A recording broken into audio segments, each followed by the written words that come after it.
Money. As we all know, a lot of the other panelists also sort of said this and threw this out there, that just because you build it does not mean anyone will ever come. So, real question we have then is how can we better connect the builders and makers with the buyers and investors? So we'd like to explore some of the current VC financing trends that are out there in the health tech space and see where a variety of VCs are focusing their funding efforts. And again, we all know that one VC doesn't necessarily speak for all VCs in the world, so we're really excited to have a pretty diverse group of money representatives at the table, and so we're looking forward to a great conversation. And the other thing we really want to also be thankful for is that the California Healthcare Foundation is sponsoring this panel. Sanjay Shah is on the panel at the end there, and he actually made a specific request to let you all know that he will be available afterwards to talk to anyone who is interested in speaking with him. So just throwing that out there as well. And so with that, I will turn it over to Mark at KPMG, and Mark will lead the discussion from there on. Thanks, Jody. All right, as Jody mentioned, I am not Connor Moore, which is in your program. I am Connor's a partner of mine. I am a partner at KPMG in our healthcare strategy practice, based here in San Francisco. Connor couldn't make it, so I'm sitting in. I want to thank our panelists here and let them introduce themselves in just a minute. But really the focus here is this is the VC community doing outreach to the entrepreneurs out there in the world and the ecosystem to try to figure out, okay, how can we work with you better, and how in getting this group's advice about how they'd like to see you all coming and approaching them. We would like to just put it out there, questions are very much welcome. Like this to be a dialogue as much as possible. I know we're getting toward the end of day 2 here. I know there's probably some fatigue, but we're trying to keep it a little active. I guess just a little bit more background on me.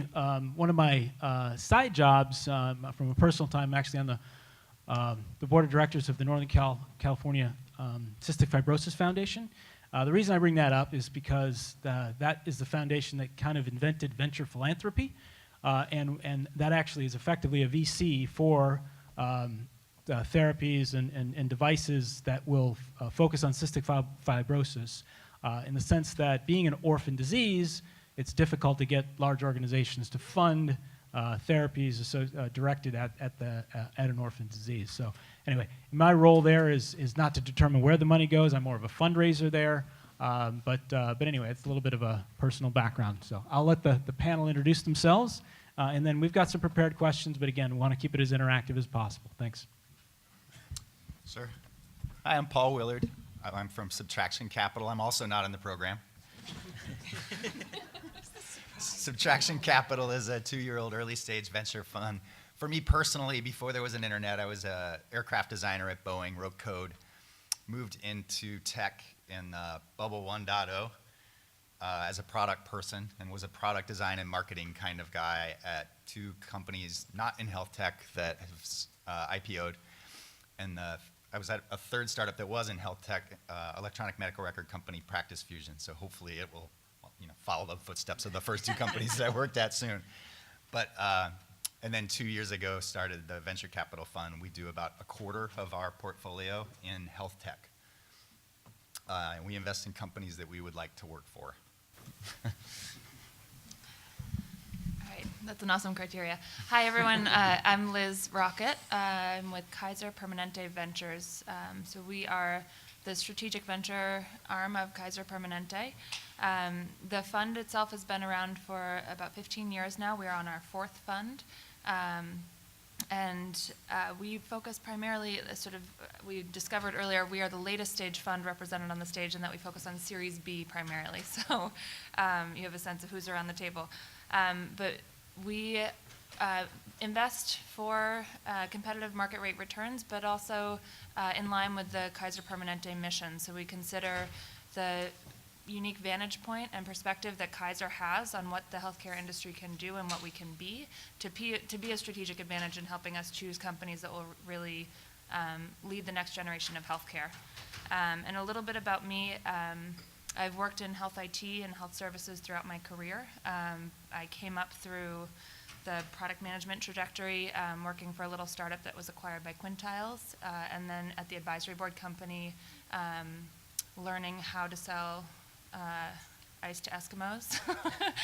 They're an incredible organization that has figured out the really challenging sales cycle of hospital sales. So learned a ton there, and moved on to the Trizetto group, where I tried to sell an innovative product to insurers and took a lot of lessons away from that. But I've taken all of that into now being on the financing side of the industry and trying to spend as much of my time as possible helping teams who are trying to navigate this crazy, complicated industry. So that's me. Thanks. Hi, I'm Lindy Fishburne, and I'm the executive director of a revolving fund out of the Teal Foundation called Breakout Labs.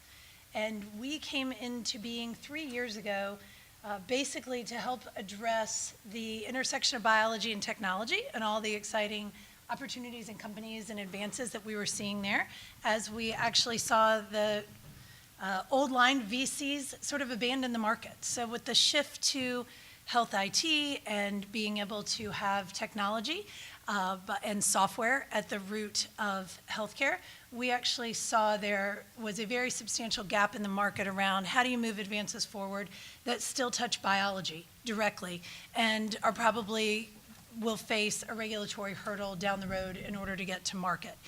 So we typically put the first money in very early stage companies, often that are coming right out of university, and they're trying to take an aspect that has been researched potentially for years, with millions of federal funds against it often, and believe that there's a technical breakthrough at the root of things that is ready to try to be commercialized. So we have 22 companies on breakoutlabs.org. You can look across our portfolio and get a sense of what's happening at this intersection of biology and technology, the need for this early seed funding to hit key technical milestones. And then we work really hard with our companies over about 2 years to try to bring the market rate money to the table and pick them up and move them forward. So I used your model as part of the leverage as we were building Breakout Labs and actually cystic fibrosis, and their success using operating dollars from a foundation to actually fund companies. And so in turn, all of our returns roll back into the foundation. But it's a different way of bringing new dollars to the top of the funnel of actually driving new innovation coming to market. Well, the fact that you took something from university in 2 years and turned it out, right? That's the real win. So Sanjay Shah with the California Healthcare Foundation and our Innovation Fund. This morning you had a chance to hear from our CEO, Sandra Hernandez. And I will say afterwards, it's not just me, but I know Jared Teo is also here, and Melissa Buckley, by any chance, might also be here to catch in as well. So the Innovation Fund is focused on bringing technologies into what we call safety net settings. And those are settings that traditionally take care of Medi-Cal patients or Medicaid patients, depending on which markets you are. Obviously, we have a California focus. And the real goal is through our investments to create impact either from an access, a cost savings, or in some cases an efficiency perspective. We work with providers, as you can imagine, as a private philanthropy, we've been granting provider organizations for quite some time. So we've learned what the problems are, and we've learned how to validate what the problems are. And this was an opportunity to not just do one-off projects with PIs, but to find entrepreneurs who are just as hungry, who want to solve for those problems, and in turn, by them being successful, we've created cost savings or cost reductions or efficiencies in the market. And so a lot of our role as a strategic investor is to help with the matchmaking and then help navigate those relationships, because this is a market that most entrepreneurs don't usually go to first. And so we either come along as a early investor, seed to Series A. It's more than a napkin, but it's probably usually not something that's C, D, E round or many in there. In other cases, We'll work with folks who are more established as companies but really want to transition into the Medicaid market or Medi-Cal market, and we can do some type of focused investment to focus on that market. So that's the intro. Great, thanks everybody. So I thought we would start to talk a little bit about some macro VC funding trends in healthcare IT. Just pulled some stats here and just welcome the panel's response here. So 2011 was a banner year. Things dipped a little bit after that, but things are coming back in strong fashion. 2014 was total funding was $5.8 billion, which was the highest amount ever raised by the space, and that included 39% of the funds closed in 2014 actually exceeded its goals. So far this year, we're on track. We got $1.3 billion as the end of April, and 43% of the funds closed above its target. Currently, 99 vehicles in the market open for funding. Suffice it to say, we're seeing a positive trend here. Welcome the panel's perspective on, are they seeing it personally, and then are they, do you agree with generally those trends, and do you see those trends continuing? Anybody want to take a stab at that? Well, I think I'll draw more from my practice fusion experience than anything else. I think the changes in regulations that encouraged EMR adoption certainly got practice fusion into the game, but I think it was a deliberate move by the government to get data into the system with the belief that once there's structured data out there, people will figure out ways to have computers apply and use that structured data for benefit and disruption. And I think it's working. I think it was a brilliant move. And so I think you're seeing all of Silicon Valley come rushing into this space that historically we didn't like. and as somebody who invests 3/4 outside of health tech and 1/4 in, I'll say that's my perspective anyway. The government did just enough with the new regulations to put the big defensive players on their heels a little bit. It's like they opened up a land grab, and we've got fighter jets, and those big health guys have wagons, you know? And so we're going out to grab land. Yeah, I mean, I would just jump in. I think the numbers, right, the question has been, right, where's all that money coming from? And I think we're seeing the huge shift from med device, right? You can't find a med device VC standing. Like, I would love to find one, right? There are no more that I can find, you know, standalone med device VCs. Finding funding for platform therapeutics, very, very difficult, right? And so I think health IT is, right, the bright shining object that seems somehow easier and faster. And I think you've seen a lot of shift that we might have previously described as being in healthcare. They're now health IT funds. I think the only thing to add there would be there's so much activity that now you're starting to see a lot of folks from the investor side move traditionally later stage or look for things that kind of prove themselves out. And when it comes to health IT and services, a lot of times it is, you know, as we said, it's not a napkin for a reason, because it should be easy to do some type of test, some type of market benchmark test to validate the technology. It shouldn't be we're going to take a really early bet. It's different in your world, but in health IT and services, there's an opportunity to see something happen and then to be able to follow on. And that's also probably the reason why you see a lot of alternative sources of funding starting to pop up.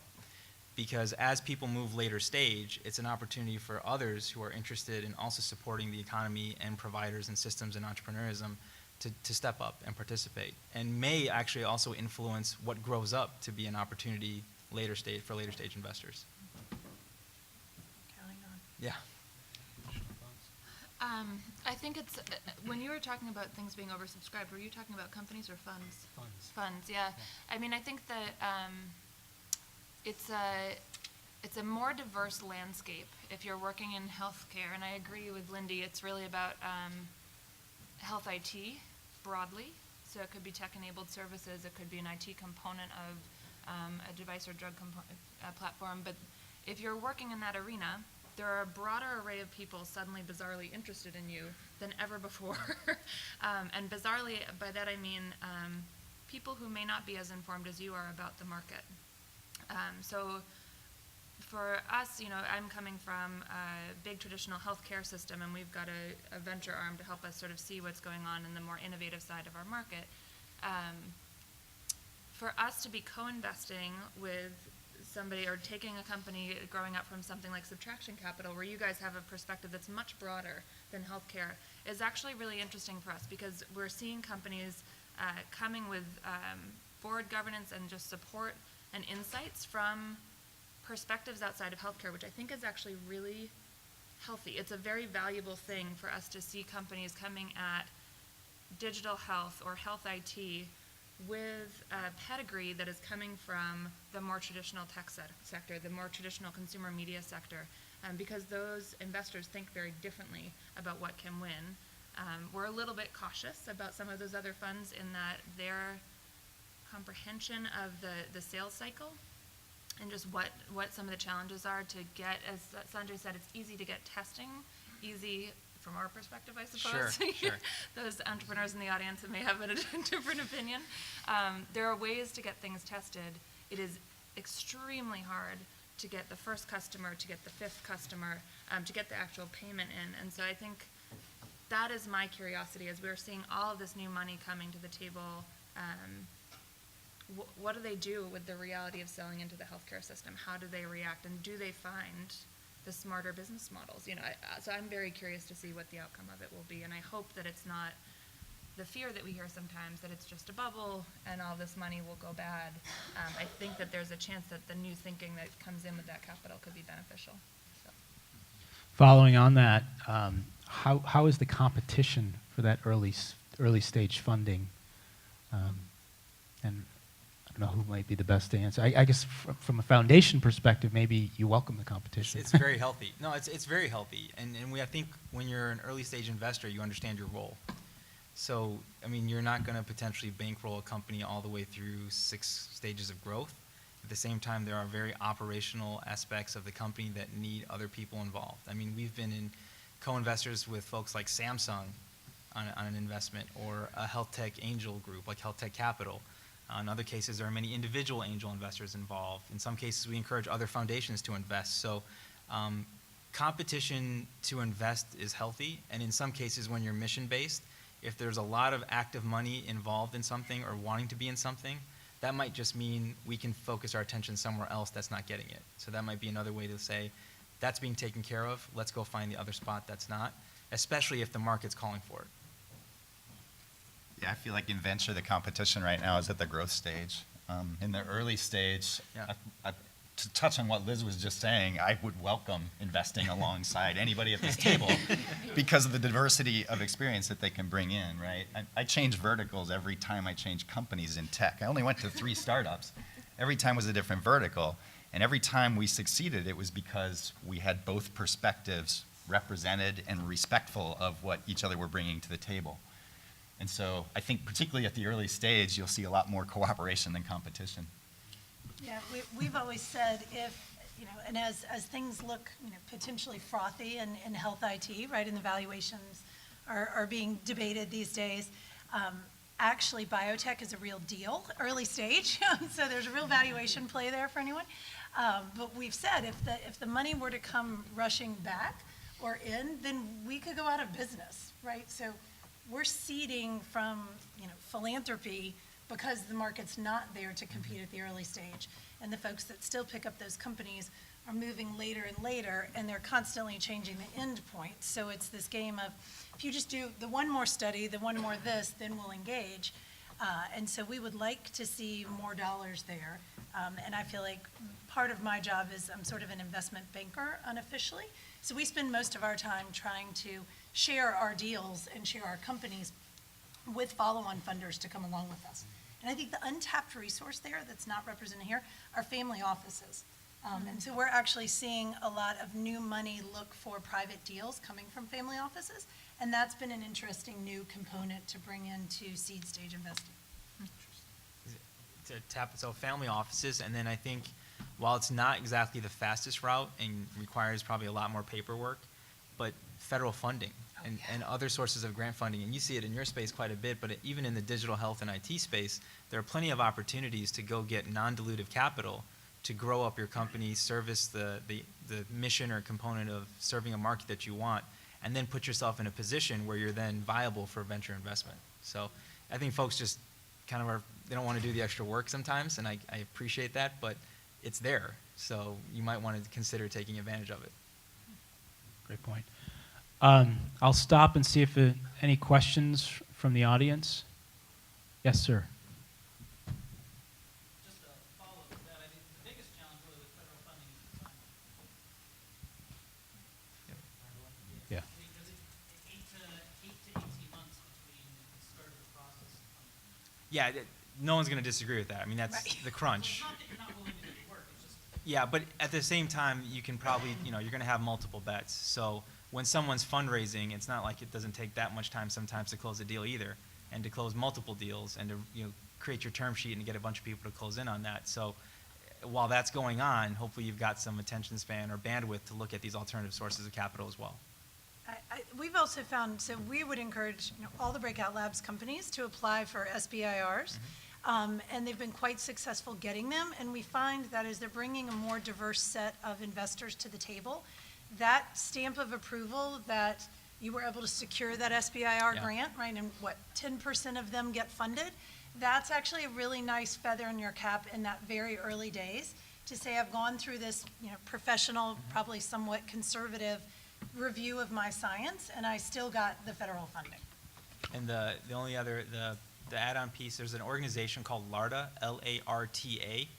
And so for folks, regardless of what track you're on, digital health, therapeutics, whatever, education, if you get NIH funding or SBIR funding, they basically give you a consultant. The NIH is paying for a consultant to work with you to grow your business and to coach up your presentations and put you in front of other VC folks and other consultants. So while on one end it takes a little while, you're getting access to a bunch of resources that's well worth the effort if you're a viable component. And they take anything from a university to folks that have real experience to folks that are just coming up with something if the application's done well. And again, it's all non-dilutive financing. And so obviously investors love it when you've padded the company with non-dilutive dollars, right? Other questions from the audience? Yes, in the back. I expect the most fun part about your day jobs is seeing cool products, new services, new platforms. Can you share some things with the audience that you've seen recently that could be the next great thing or could be a total bomb, but would just be fun to share?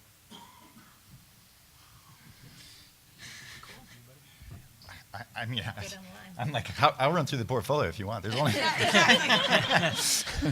No, we have, sure. We have one company that's built a SaaS platform so that other companies can self-insure, which completely realigns the health payment model from somebody trying to make a profit off of the exchange to somebody who's trying to get a healthy employee contributing to their company. It's a really wonderful sort of aha thing when you see it and it soaks in. That's collective health. Health Loop is building software that follows up, for instance, for every morning 3 weeks after your knee surgery and makes you feel like your doctor is checking in on you. Your doctor doesn't have to do anything except respond if you say you've got a fever, which may be an infection, and pick it up right away. And it's an amazing thing when you see patients feeling like their doctor is personally checking in on them every morning, and a machine is taking care of that for them. Hooray for machines. Okay, so it is by far the coolest part of this seat, the chance to just have a reason to get to look around and understand what's going on and what has a chance to make it. So one of our most recent investments is in Ginger.io, which a bunch of folks in this crowd may know. Ginger.io, I really love and I'm compelled by because they are trying to take the fact that we all have devices with us all the time to see what we can capture passively. So I think when we think about consumer engagement in healthcare and when we think about just all the things that consumers should be doing, there's a lot of assumption that consumers should put in information about their health into an app if we give it to them. And Ginger.io basically took that concept and flipped it on its head and said, there are things that we could study based on how you use your mobile device that could indicate leading signs of depression or anxiety or other behavioral health issues that you may struggle with. So if you download the app, we are just able to be passively tracking that, and we can flag to you, to family members, to providers, if you're starting to show signs that you're heading in the wrong direction. And so in terms of a group that's really thought through the way to use technology to improve health without using a should, the consumer should do this, I really love that. So I think they're an interesting play right now.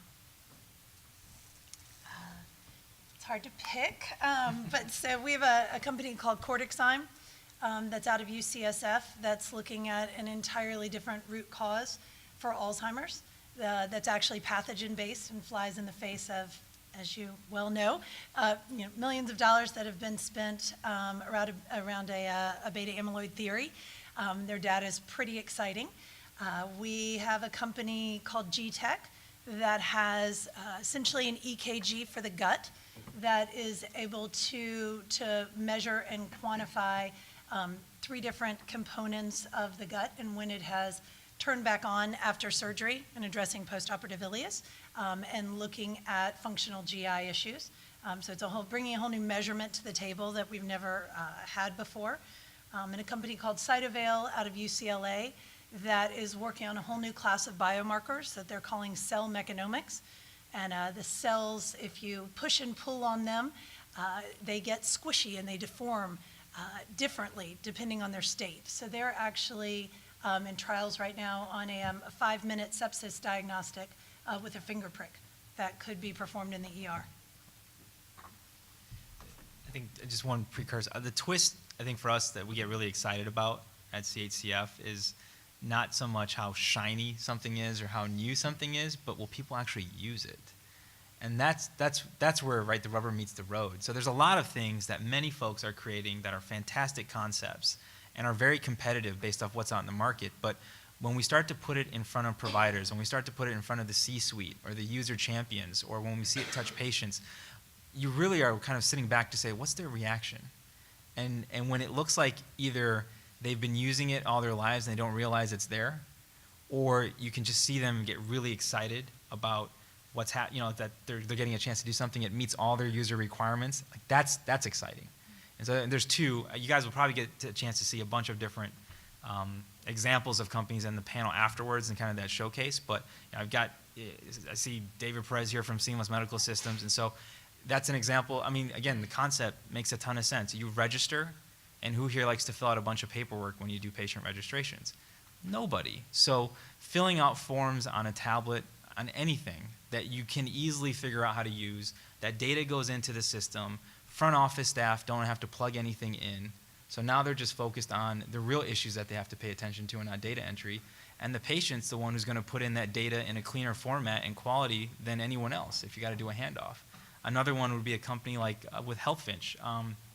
They rebranded, I think it's called Swoop now, but prescription refill requests. So every time you have a refill and you're out, you've got to call your pharmacist or someone's got to put in some type of an order, and then someone's responsible for processing that order. Well, their software picks up all the easy orders and automates them, pre-populates it, and sends it to sometimes a medical assistant or a nurse.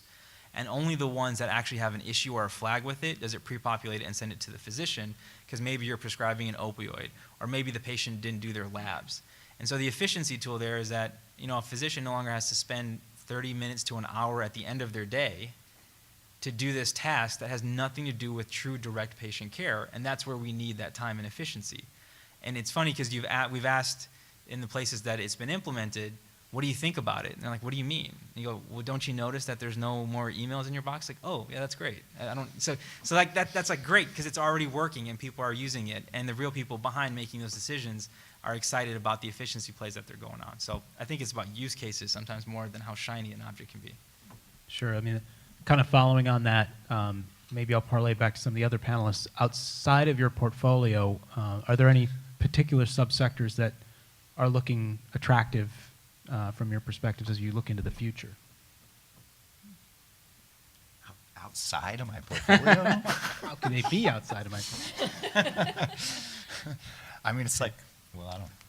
For me, if I love it, I'll invest there. We don't. Data analytics in general. Yeah. right? There's a lot of activity there, and data analytics in community health center settings, in safety net settings, is something it's brand new. And so you're breaking ground there, and I don't think you can take something that's been working in large commercial markets and throw it in to a safety net setting, because you've got to work with whatever existing EHR system is there, whatever practice management system is there, and the fact that they may not actually have a data analyst available to pull some of that work off. So that's a space where nothing in our portfolio, but definitely an area of need that is growing really well in commercial settings and is probably right on the cusp of entering different markets. Oh, go ahead. No, I was going to say, so 2 areas that we're interested in, but we haven't found something, or then we would jump in, and we're looking at a couple. So is actually around material science and new materials that can be used in the body or in healthcare has been really interesting, and we're seeing a number of things there, although we don't have one yet. And we're starting to see a lot of proposals around microbiome, quantification, using, leveraging, changing, all of that. Again, we haven't seen a company form there yet that we're ready to work with, but that's an area that we're interested in and are exploring. A couple of areas. So we are continuing a theme that we've been investing in, that's thinking about sort of the service to technology continuum and thinking about just what is the right tool for the job. So this is sort of the tech-enabled services category that is proliferating, particularly as we look at different aspects of what we ask primary care physicians to take care of and their staff that could be done in a self-care setting. So we continue to look in that arena, but then also, even if it's not just sort of general self-care, there are a number of companies like Omada that really look at things that used to be very person-intensive or group therapy-intensive, and look at how a person can sort of self-serve into that sort of service. So it's not a market sector by any notion, but it's a theme that our organization and our fund are thinking about a lot right now. And one of the other things that's particularly interesting to me, as we are more and more in an era of high deductible health plans, and all this expectation being placed on consumers, really our market is transforming from a B2B market between health plans and employers to a B2C market, and putting a ton of burden on the consumer to try to interact in a B2B market, which I think is insane.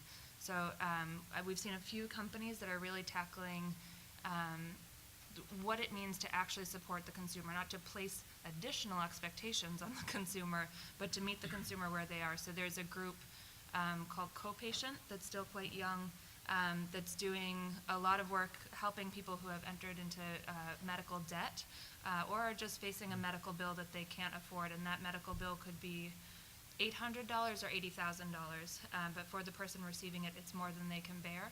And Co-Patient is it's a smart combo of sort of the service of advocacy and a tech backbone to help them quickly audit bills. The ladies who founded it are out of Athena Health, so they know what they're talking about from the demanding payment side, and so now they're trying to help on the consumer side. And I think we'll see, I hope we'll see more entrepreneurs who are trying to tackle that sort of challenge. Great. I'm going to shift the conversation more to the pitch. So to the panel, what are you looking for when companies come with their ideas to you?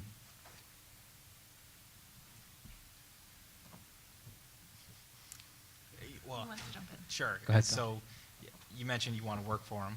That's a fantastic, or at least you want to work alongside with them, because you're going to have to, right, go through all of the different difficult decision-making tools. So you've got a good team, and these are the simple things, the backbone of every investment, right? A good team, good board members, a good advisory, a solid product, right? Someone who understands the market or can think pretty quickly about how to navigate the market. And also, in addition to all that, someone who can bring in or understand where they have gaps and how to fill those gaps, or is willing to take the advice on how to fill those gaps. In some cases, you're hoping that they bring in other investors that fill the gaps of what you may not have from a managerial perspective and advice perspective.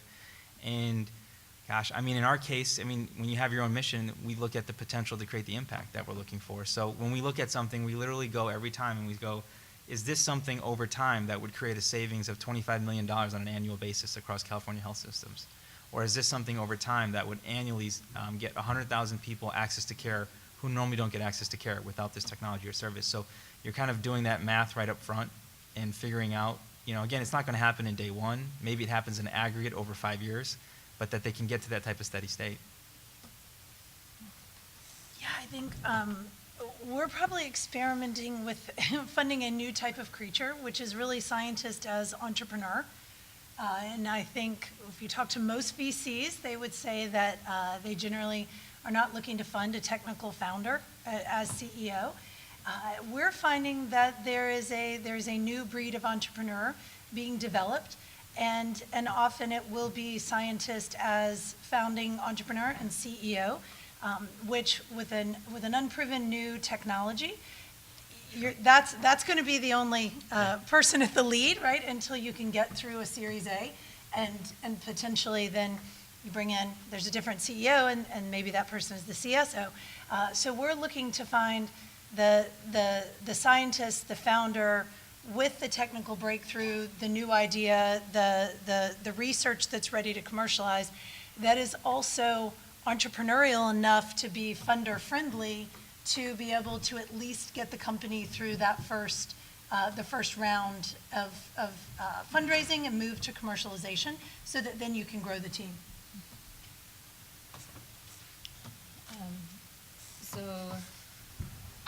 As the late stage Series B investor, I'll speak to our slightly different criteria. So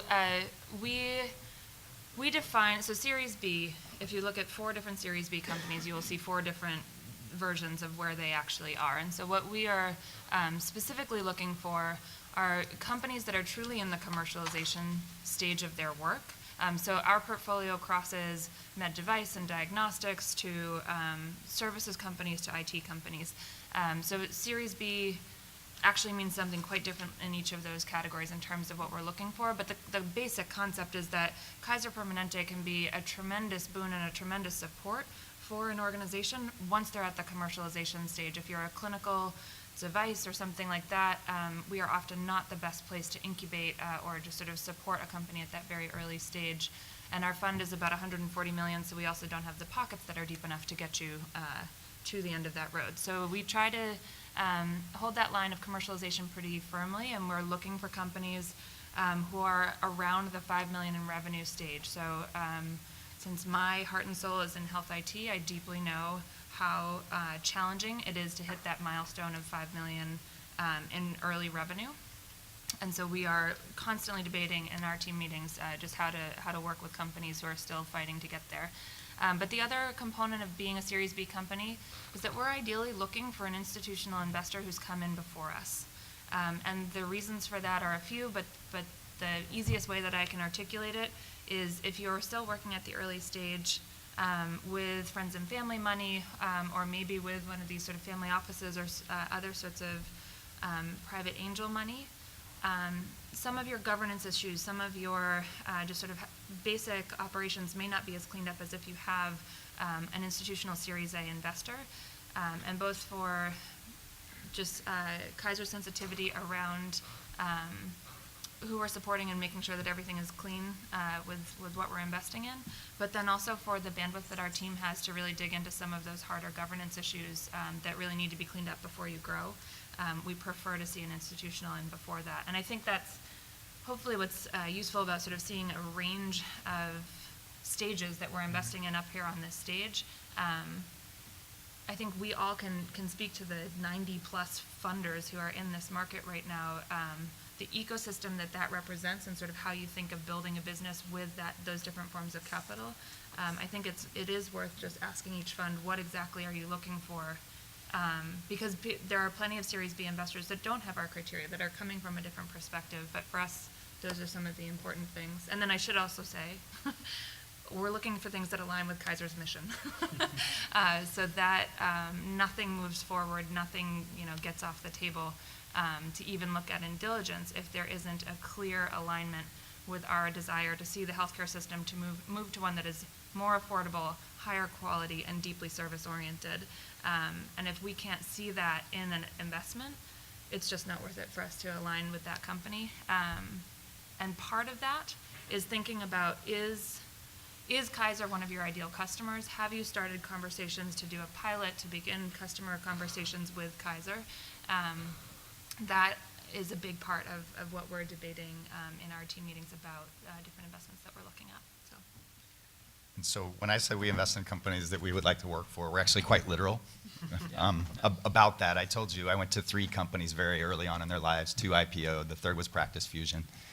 My co-founder also worked for 3 companies very early on. 1 Practice Fusion where we met, but the other 2 were PayPal and Palantir. And so we literally want to find a place where if we were not running this fund tomorrow, I would want to be in one of our portfolio companies, for sure, without a doubt. And then we love working with them as much as we possibly can. And if you're making a decision on where to work, you're hitting all the fundamentals that Sanjay went through, by the way.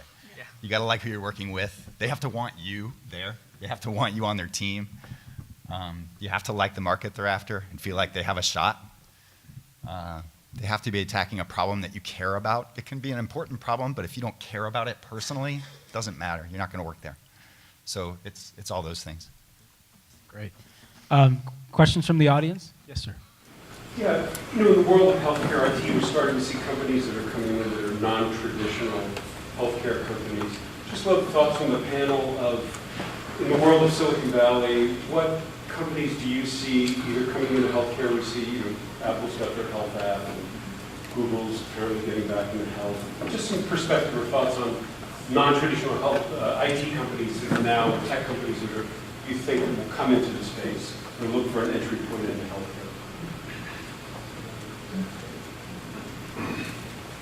I feel like it's easy to go first because then I can say, right? No.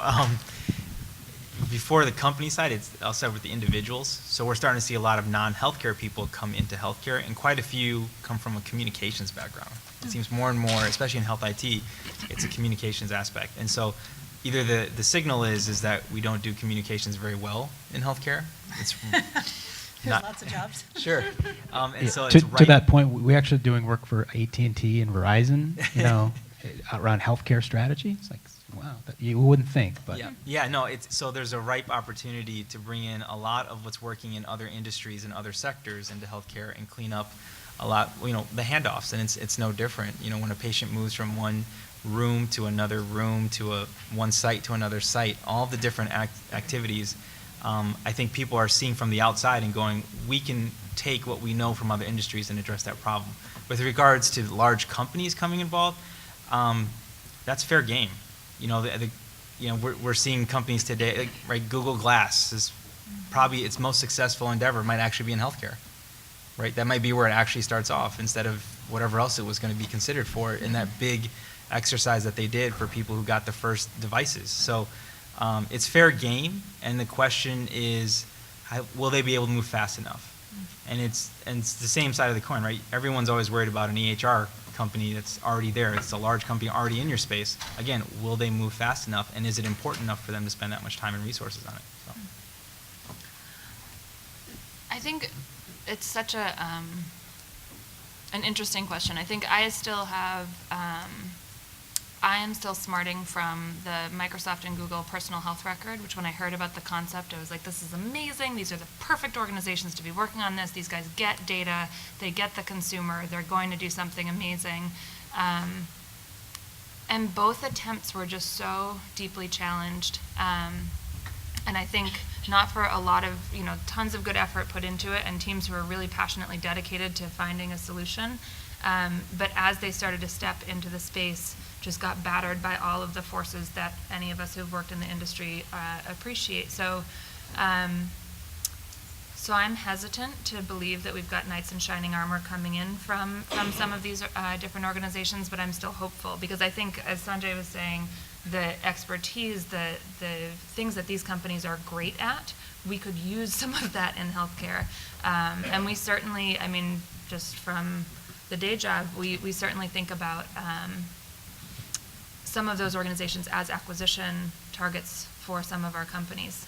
So I think that is a maybe leading indicator of where this industry could be heading, that we're actually thinking about, not that we are specifically, but a Samsung, right, could be somebody who, if they're really starting to invest and look in this space, we would start to think about what does that look like for this company to think about being acquired into that. So we'll see. The recent experience of the personal health record makes me a little concerned, but I mean, some of the folks who are thinking about bringing just the mainstay of what they do into healthcare is actually quite interesting. So. Yeah, I feel like I was always much more worried about the two guys in the garage, doing something that I just didn't see coming that was going to hit me sideways, than a company sort of pivoting in for a whole variety of reasons. So I think the people will come from elsewhere. Almost everybody in our portfolio has at least one co-founder that there's a very personal reason that they want to work on health, and they came from some other tech. Now they might have the other co-founder might be pure from health, but yeah, I feel like a lot of it is going to come from those people that are just crazy enough to try to start their own company.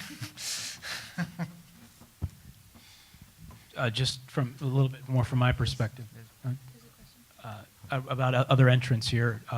So Google has got the smart contact lenses partnering with Novartis. They've got Calico. They just founded a biotech company with Art Levinson, who was the CEO of Genentech. I mean, it's Samsung. It's got a biotech firm. They've just started in a partnership with Biogenetic. It's coming from all areas. I think the macro is, it's an industry ripe for change, and that's going to attract excitement and funding, and everybody's going to come around it. And the exciting piece is, you look at the late 90s with laying fiber optic cable, funding came all over the place. Now we're experiencing the benefits of that, even though so many dollars were lost in the process. So, question, yes, sir. To what extent are foundations beginning to shift from pure philanthropy to investments, not only at your stage, but also among, say, community foundations and that sort of thing? Are they beginning to see these as things that can be solved in the market, particularly the safety net level? It's a growing opportunity. I think, Liz, you've got some experience previously in this space, but if we talked about other industries for a second, it's not uncommon for foundations to be making direct investments into either for-profit or community-based entities, things like housing, fishery, environmental. Healthcare is still evolving. It's still a little, on the cutting edge, if you will. And at California Healthcare Foundation, we just happen to have the perfect triangle of a board member who's a very well-experienced venture capitalist, a CEO who was thinking forward, and our former director, Margaret Laws, who said, I'm networked enough. These are all my friends and colleagues. Let's go ahead and try to do this. So I think we've all been working hard to encourage other foundations to consider this. I'm trying to figure out who I'm quoting here, but when you're a foundation and you're used to granting dollars and they never come back, the simple fact that you make an investment and it doesn't come back, and in one case that it actually might, like that's 100% return, right? Like that's mind-blowing, right? And then the goal is similar, is to recycle that capital and put it back out there for the next thing to help the market. So I think we're all excited that many foundations are knocking on the door to consider this as a tool for how they make impact and how they make a role as a philanthropic organization, and hopefully do more of it, or they find intermediaries that help them do it. And Liz, I don't know, that's my take, I guess. So I previously worked for a firm called Imprint Capital. That firm is a financial advisory group that works with foundations, family offices, and individuals to look for ways that they can convert some of their philanthropy to investment with a mission. So the social objective or environmental objective and the financial objective were each defined by each investor that we worked with. Sanjay's characterization of where the health foundations as sort of there is massive money in the endowments of these foundations that could be more mission tied. There are a lot of hurdles between those very large foundations and doing what the folks at California Healthcare Foundation are doing. So I would say it's not something I would expect soon, but if it's something that's of interest to this crowd, looking at the work that is going on, either from the foundation's that have been just set up from the outset with a different intention. So the Skoll Foundations, the Omidyar networks, the folks who are born out of a more entrepreneurial blood and are looking to do something in that vein with their money, and certainly everything that Peter Thiel has done is in that vein. That's an exciting opportunity. We haven't seen a lot of that money focused on health, especially not domestic health so far. But you can look at the work that is being done in the environment and the developing world, and there's plenty of health activity in the developing world that can be looked at. And then a little bit in anything that has a real asset. So environment is often buying up land, buying working timber forests, and converting it into something that is more in line with the spirit of the foundation. Those have been easier than venture and health from what I've seen so far. But we keep, when I was at Imprint, we were over at CHCF as often as we could be saying, please take more money and please do more of what you're doing, because everybody wants to see you grow. So. Just to weigh in on that, I have spent an enormous amount of time working and talking and going to meetings with the big foundations that have big money that could be brought to bear, whether it's operating dollars actually working with companies or endowment dollars. And I think it's going to happen more with what you were saying. I think it's the new money that's being earned by entrepreneurs is money that is comfortable investing and knowing they may lose it, and knowing that the science or the technology or the company might fail, and somehow the larger foundations see themselves as stewards of capital. And so the idea that it could fail or they could lose it falls under a very different category than somehow a grant that is going out that you know you're never getting back. And there's a discord there that somewhat drives me crazy, but the stewards versus the ones that want to build the future, they're very different. And the meeting, half of them quake when I describe what we're doing, and then the other half, generally, it's program folks that would say, we'd love to, our board would never let us do this. So it's a board level conversation if you're going to see a shift in the big dollars that are already out there. And it is, just to defend the foundations, who Thank were you. my clients for years, and so who I love dearly. The idea of your grant capital coming back is so flipping complicated. It is so complicated. Your whole organization has been set up with the idea of like, out it goes, and we measure what you do with it. And if it comes back, is it an outsized return? Would the IRS frown on that? Does it appear that we're seeking to make money off of philanthropic dollars? Our IRS is structured to make sure that foundations live in fear of making money.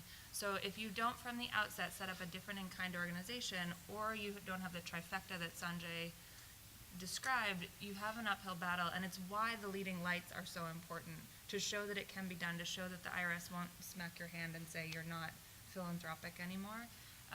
But it really is a challenge. And I think, right, the folks who run endowments and say we have a fiduciary responsibility to grow this base of capital or at least maintain it,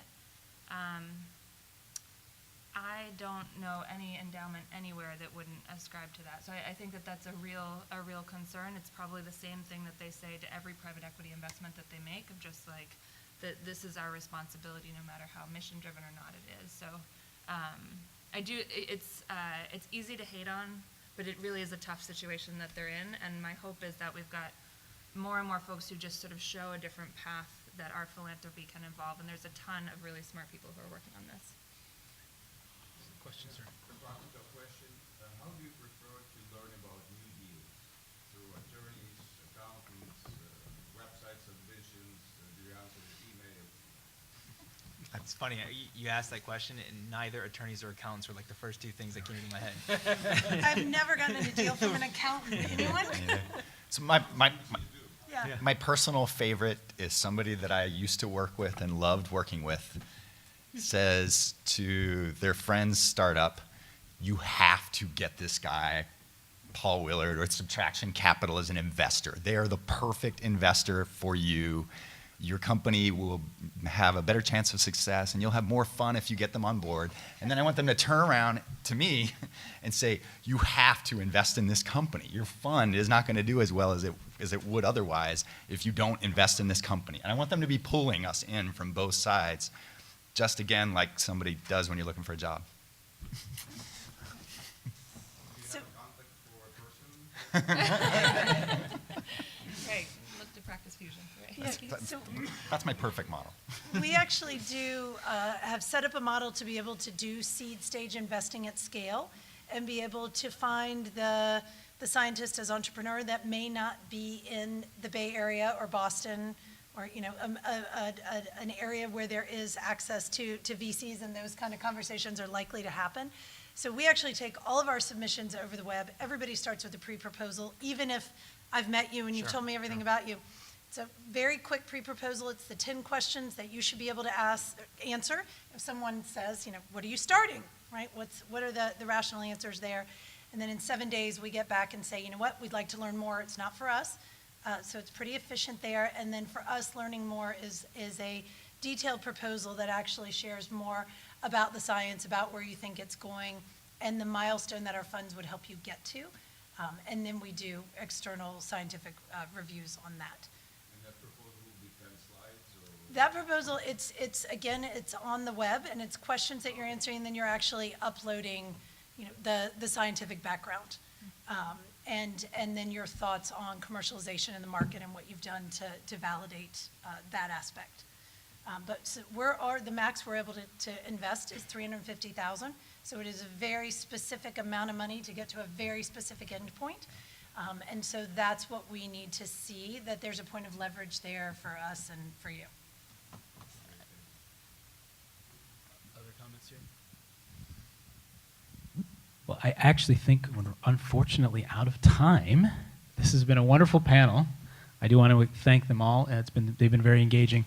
Will you all be hanging around for a little while afterwards if we have additional questions? So thank you again, and appreciate everybody's time.